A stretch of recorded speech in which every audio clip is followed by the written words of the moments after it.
সমৃদ্ধ বাংলাদেশ বিনির্মাণে কৌশলগত নেতৃত্বের প্রয়োজনীয়তা ও সমসাময়িক চ্যালেঞ্জ দক্ষতার সাথে মোকাবিলা করার উপরে গুরুত্বারোপ করলেন সেনাপ্রধান general Wakeruzzaman.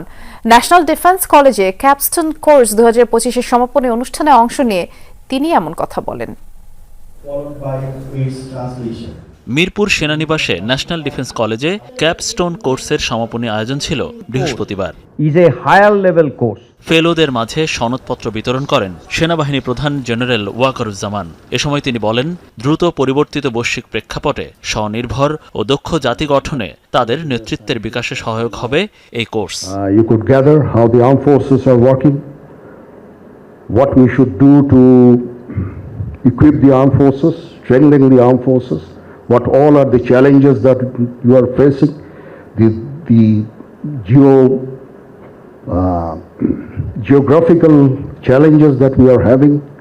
You can well imagine where we are located and where are the vulnerabilities that we have, what we need to increase, what we need to do.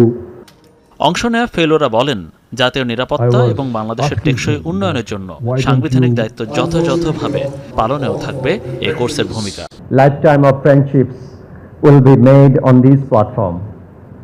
Beyond the routine of our everyday life, we started to attend sessions every morning, listening to great minds and knowing about a lot of new perspectives. We will digest geopolitics over Chabex, debate over traditional and non-traditional security threats, and so on. The visits to the places of interest were amazing. 3 সপ্তাহব্যাপী strategic লিডারশিপের প্রশিক্ষণে সামরিক কর্মকর্তা, শিক্ষাবিদ, সরকারি ও বেসরকারি সংস্থার senior প্রতিনিধি, কূটনীতিক, সাংবাদিক সহ 32 জন ফেলো অংশ নেন। মনিরুল ইসলাম, যমুনা নিউজ, ঢাকা।